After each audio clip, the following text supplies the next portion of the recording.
오늘 코스피가 3% 넘게 급락하며 2220선 턱걸이했습니다. 코스닥도 전일 대비 무려 5.07%나 급락하며 700선도 붕괴됐습니다. 정부가 계열사들을 대거 동원해 개발 예정인 공공택지를 싹쓸이하는 이른바 벌떼 입찰을 원천 차단하겠다 밝혔습니다. 부정 취득이 발견된 회사와는 계약을 해지하는 등 강력한 제재를 가하겠다고 경고했습니다. 부동산 시장 거래 절벽으로 금매 혹은 초금매 위주의 거래만 이뤄지자 일부 아파트 주민들은 이런 금매가 단지 가격 하락을 막기 위해 매수자, 매도자의 신상을 공개해야 한다 주장하고 있어 논란이 일고 있습니다. 정부가 이번 주부터 코로나19로 빚을 못 갚는 자영업자와 소상공인들의 상환 부담을 줄여주는 금융 지원을 시작합니다. 다만 잠재된 부실 규모를 제대로 가려내긴 힘들 것이란 우려는 여전한 상황입니다. 센 경제 라이브 출발합니다.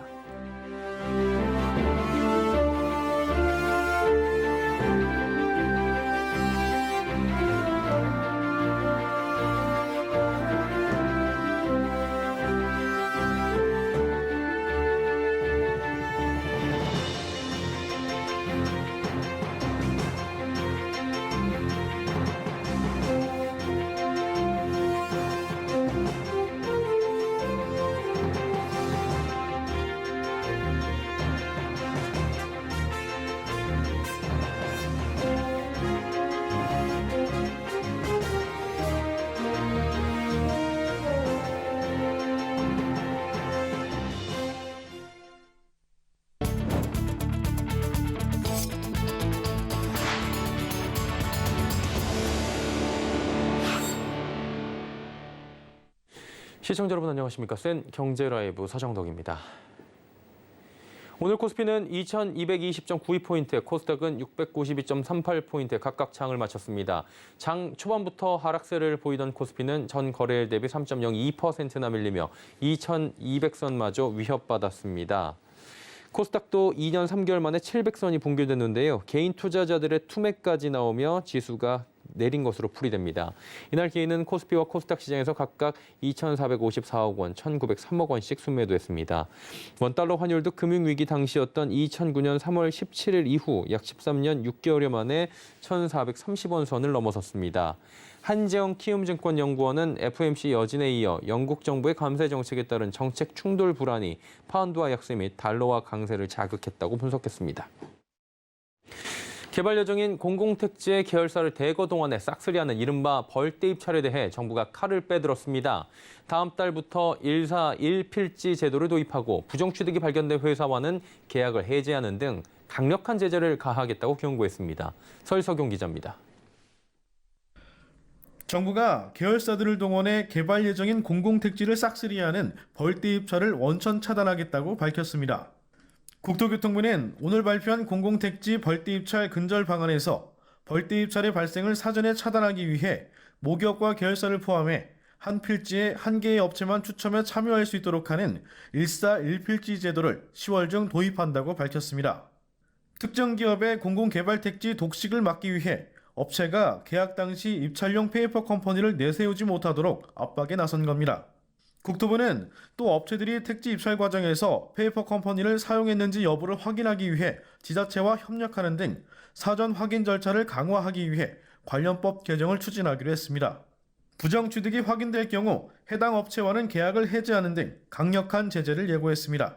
페이퍼 컴퍼니가 의심되는 일부 업체에 대해서는 불시 점검을 실시하고 이들 업체가 계약 당시 등록 기준을 미달할 경우 계약을 해지하고 택지를 환수하겠다는 방침입니다.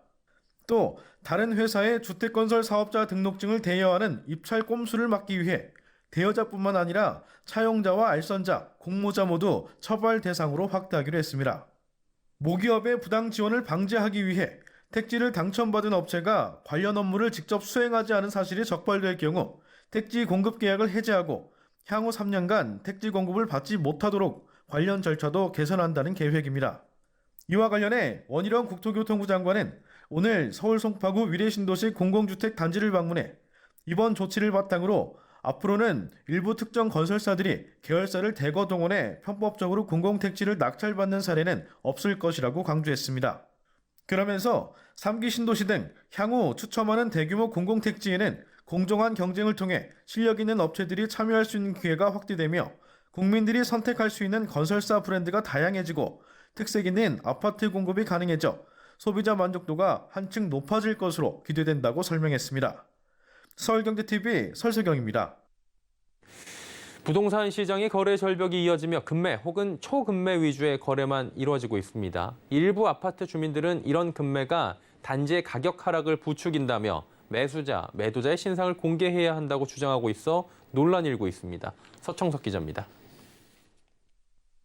경기도 안양시에 위치한 한 아파트 단지입니다.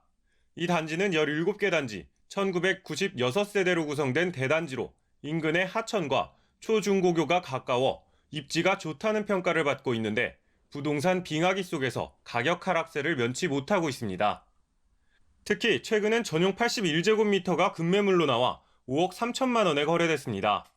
지난해 7월 9억 원에 거래되며 최고가를 기록했고 이후 계속해서 하락세를 보이다가 1년 만에 약 3억 원가량 떨어진 가격에 거래가 된 겁니다. 이에 일부 아파트 주민들은 아파트 커뮤니티와 부동산 정보 사이트에서 해당 거래가 아파트 가치를 훼손했다며 매수자는 물론 매도자의 신상 정보가 담긴 현수막을 단지 내에 걸어야 한다고 주장하는 사람이 등장했습니다.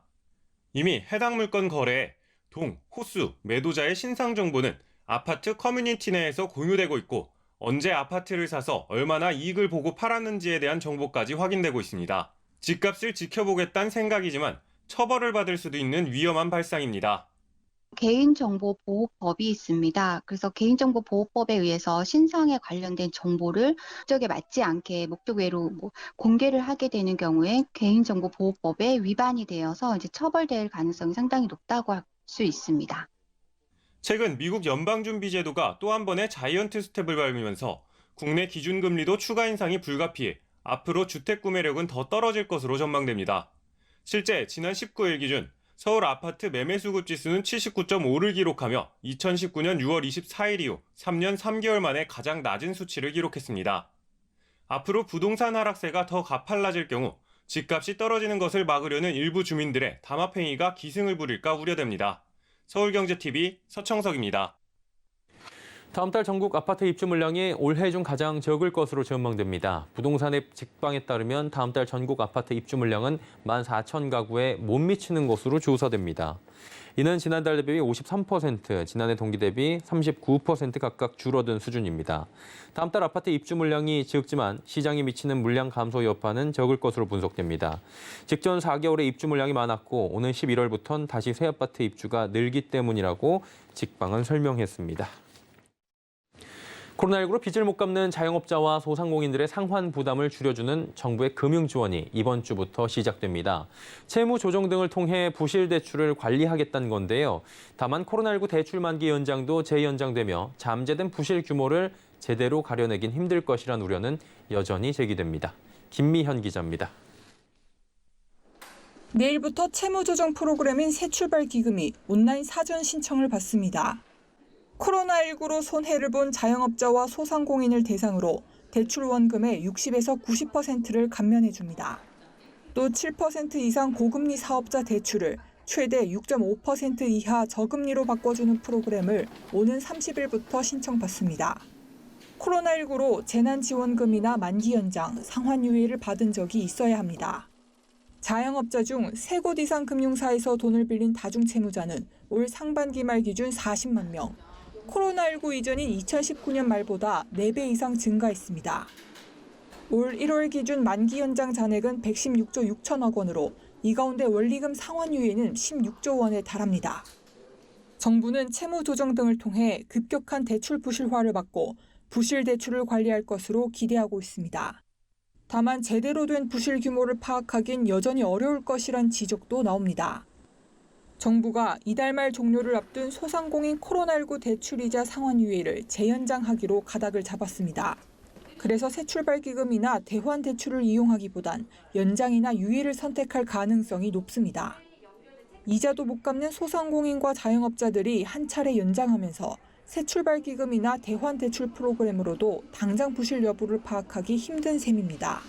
자격 요건이 녹록하진 않아서 뭐 이용하는 분들이 이렇게 많이 늘 것 같지는 않은데 기준금리가 올라가고 있기 때문에 과거보다 이제 금리 낮아진 효과가 이제 크지 않다고 봤을 때는 뭐 부실 가능성이 없다고 이렇게 평가하기 어려운 거죠. 특히 중장기적으로 금리 상승기가 계속될 것으로 예상되면서 차주의 부실 규모를 파악하는 게 어려워지면 금융기관의 부실 위험도 그만큼 커질 수 있다는 분석도 나옵니다. 서울경제TV 김미연입니다.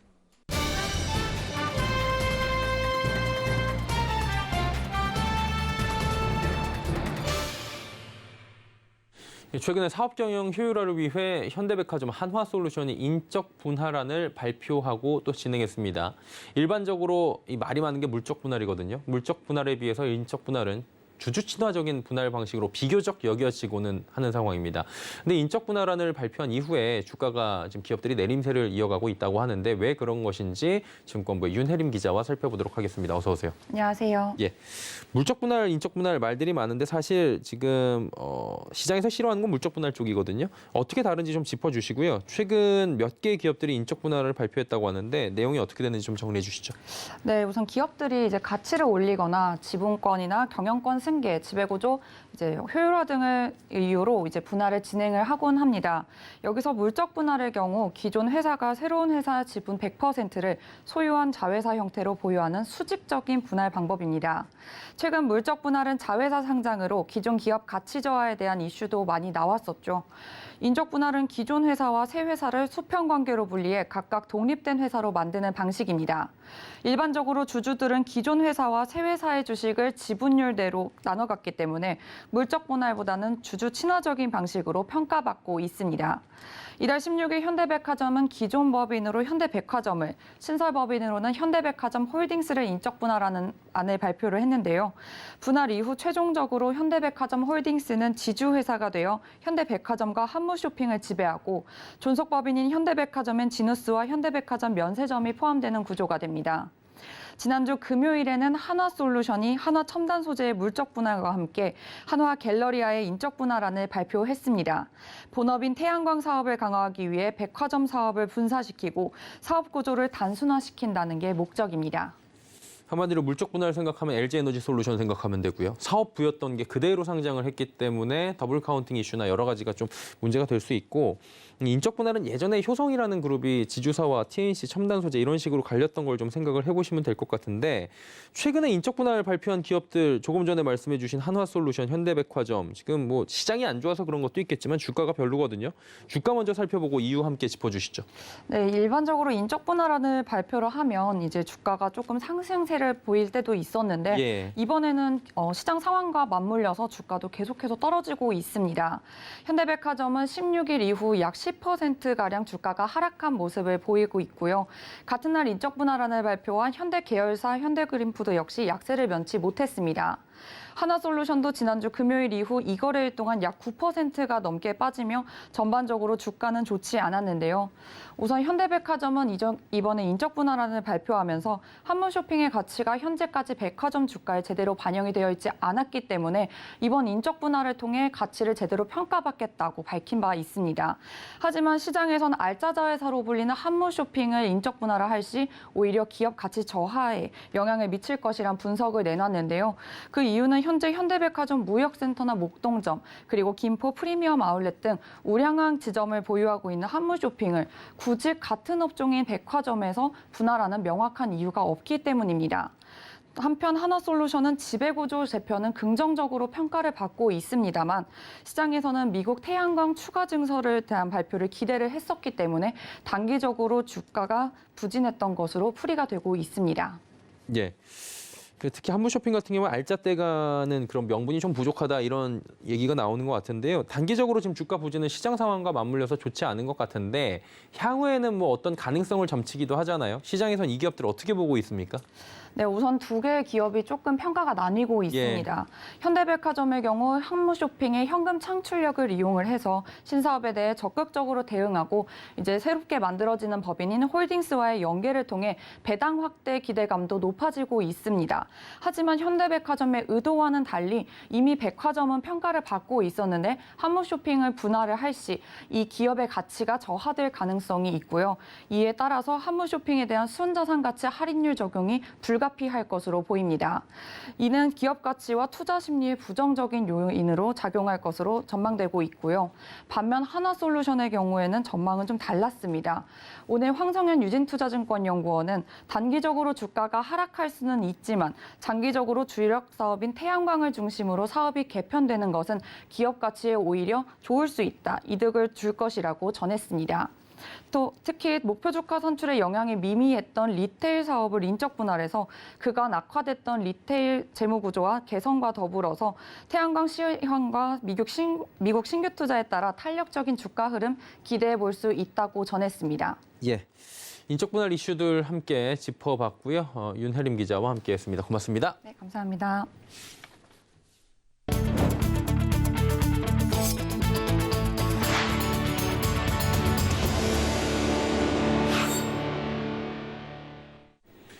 대우조선해양을 한화그룹에 매각하는 논의가 급물살을 타고 있습니다. 14년 전 인수를 추진한 뒤 포기했던 한화그룹 품으로 가게 된 건데요.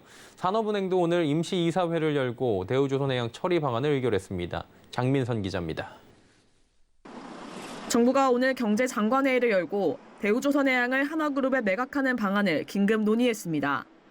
이날 회의에서 강석훈 사내회장은 대우조선을 한화그룹에 매각하는 방안을 포함한 대우조선 처리 방향 안건을 보고한 것으로 알려졌습니다. 사내는 관계장관회의 결론에 따라 임시이사회를 열고 산업은행이 보유한 55.7% 지분을 한화그룹에 매각하는 방안을 의결했습니다. 이번 매각이 성사될 경우 대우조선해양은 지난 2001년 워크아웃을 졸업한 지 21년 만에 새 주인을 찾게 됩니다. 앞서 한화그룹은 지난 2008년 대우조선을 6조 원 이상 들여 매입하려 했으나 글로벌 금융위기 등의 여파로 포기한 바 있습니다. 업계에서는 매각 가격은 2조 원대 안팎으로 방위산업 부분 등을 따로 쪼개지 않고 한꺼번에 넘기는 통매각 방식이 유력할 것으로 내다보고 있습니다. 한화가 유력한 인수 후보자로 낙점된 데는 한화그룹의 방산 분야 집중 전략이 주요했다는 분석입니다. 대우조선은 잠수함 등 금융 특수선의 강점이 있어 방산에 주력해온 한화그룹과의 시너지가 기대되기 때문입니다. 또 하나는 친환경 에너지 사업에도 그룹의 역량을 집중하고 있는데 최근 가격이 급등한 액화천연가스 분야에서도 대우조선해양과의 시너지가 기대됩니다. 특히 하나솔루션, 하나임팩트, 하나와 사업을 연계하면 생산, 운송, 발전으로 이어지는 그룹사의 친환경 에너지 밸류체인도 새롭게 구축할 것으로 전망됩니다. 하나그룹이 14년 만에 대우조선해양 인수에 다시 나선 가운데 대우조선해양이 20년 넘는 기나긴 매각 작업 끝에 새 주인을 찾을 수 있을지 관심이 집중됩니다. 서울경제TV 장민선입니다. SK텔레콤이 인공지능 사업 확대에 속도를 내고 있습니다. 반려동물 시장이 급성장하고 있는 가운데 SK텔레콤은 반려동물의 진단을 돕는 AI 서비스를 상용화했는데요. 김수빈 기자가 전해드립니다. 반려견의 엑스레이 사진. 자세히 들여다보면 근골격에 대한 분석 상세 결과가 우측에 나열돼 있습니다. SK텔레콤이 국내 최초로 상용화한 AI 기반 수의 영상 진단 보조 서비스 엑스칼리버. 엑스레이 사진을 클라우드에 올리면 AI가 비정상 소견 여부와 위치 정보 등 분석 결과를 수의사에게 제공하는 웹 기반 서비스입니다. 그렇기 때문에 별도 장비 설치나 교체 없이 연동된 모바일 기기나 PC를 통해 진단 결과를 확인할 수 있습니다. 현재 진단 가능한 범위는 흉부, 근골격, 심장 크기 측정 등으로 향후 반려견 복부 진단 보조와 반려묘 진단 기능도 추가될 계획입니다. 전국에 약 4천여 개의 동물병원이 있지만 영상 진단을 전공한 전문 수의사는 턱없이 부족한 상황. 이번 서비스 보급으로 빠른 영상 판독이 가능해질 전망입니다. 엑스레이 같은 경우에는 동물병원에서 가장 많이 활용하는 진단 기기 중에 하나입니다. AI 서비스를 통해서 수의사들이 더 빠르고 편리하게 엑스레이를 판독할 수 있기 때문에 그런 점에서 아주 도움이 되는. 특히 AI 판독 결과와 국내 대형 동물병원 영상 전공 수의사들의 판독 의견이 합치하는 비율은 84에서 97%에 달해 유효성이 입증됐다는 설명입니다. 국내에 어느 정도 정착이 되면 해외에도 진출할 예정을 가지고 있고요. 유럽과 아시아 또는 이제 북미 지역까지. SK텔레콤은 국내를 넘어 유사 서비스가 없는 해외 시장 공략에도 나선다는 계획입니다. 서울경제TV 김수빈입니다. 일본 엔화와 중국 위안화가 연일 급락하며 아시아의 외환 위기가 또다시 닥칠 수 있다는 분석이 나왔습니다. 지난 25일 블룸버그 통신에 따르면 올 들어 엔화는 달러당 145엔까지 떨어지는 등 25년 내 최저치를 기록한 바 있습니다. 위안화도 달러당 7위안을 넘어서며 2년 내 최저 수준을 보였습니다. 이에 짐 오닐 골드만삭스 통화 전략가는 엔화 환율이 달러당 150엔을 돌파한다면 서구 자본이 아시아에서 대거 이탈하는 방아쇠가 될 것이라 진단했습니다. 비슈누 바라탄 미즈호 증권 경제 전략 책임자는 아시아는 이미 2008년 글로벌 금융위기 수준의 스트레스를 향해 가고 있는데 손실이 깊어지면 다음 단계는 1997년 아시아 외환 위기 수준이 될 것이라 경고했습니다.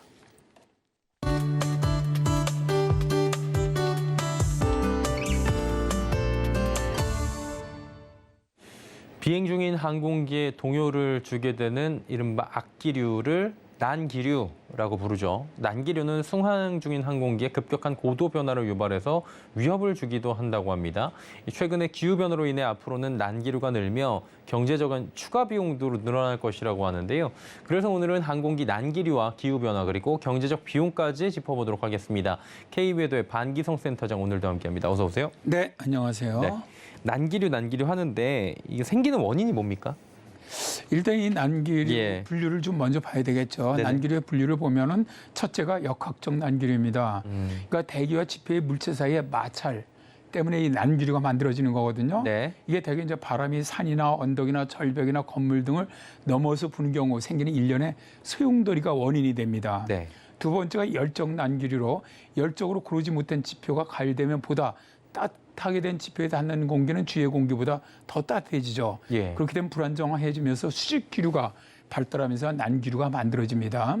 세 번째는 바람시어라고 저희들이 부르는데 이런 난기류가 있는데 풍향 또는 풍속이 공간적으로 급변하게 되면 즉 바람의 경도, 저희들은 기울기라고 얘기를 하는데 이게 있으면 바람시어가 있다고 얘기를 하는데요. 시어가 큰 곳에서는 소용돌이가 생깁니다. 그래서 난기류가 만들어지고요.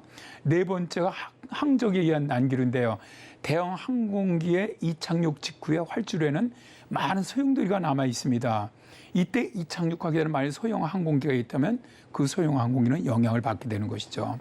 그리고 다섯 번째가 전선 부근의 난기류로 두 개의 기단 사이에 생기는 바람시어에 의한 것과 온난 기단이 수변하고 불안정한 기단에 그 안에서 생기는 수직기류에 의한 난기류가 있습니다.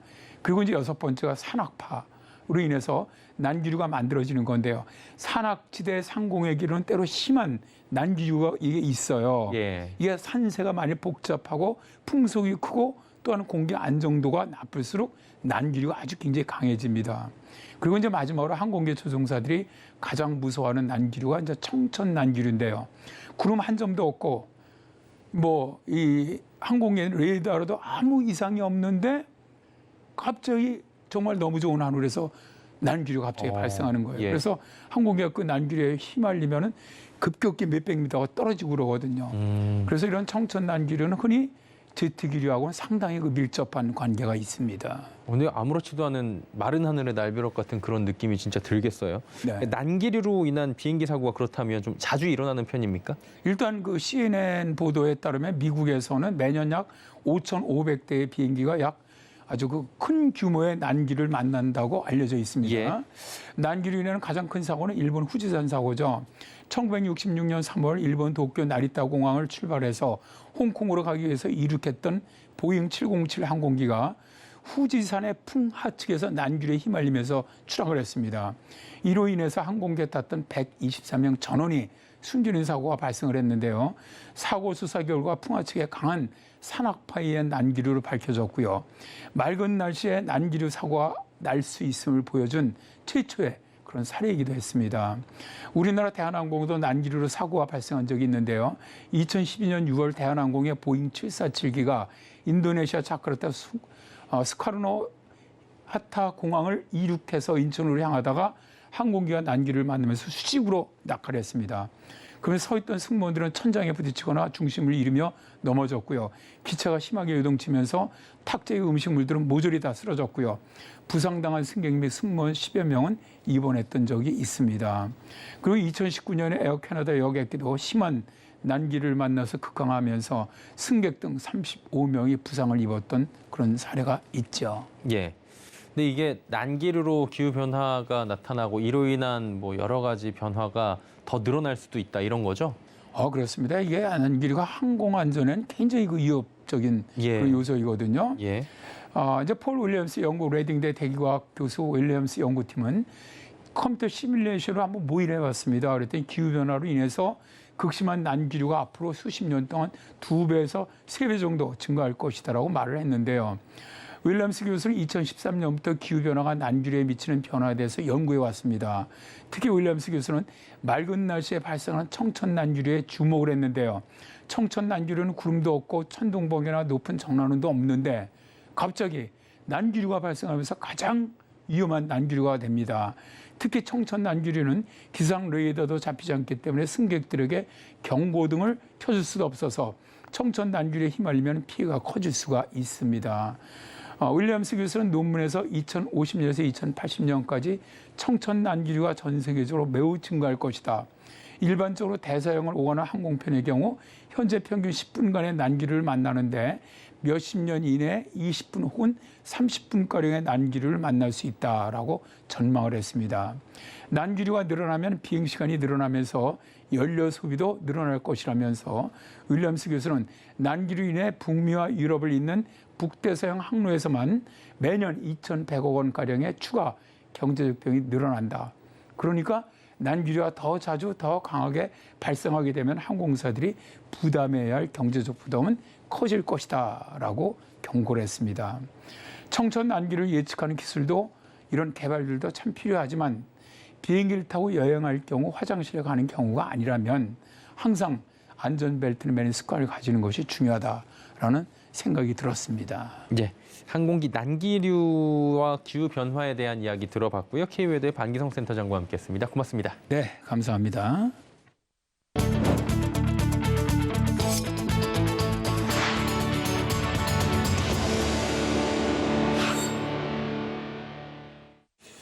경제 라이브 저희가 준비한 소식은 여기까지입니다. 편안한 저녁 시간 보내시기 바랍니다. 고맙습니다.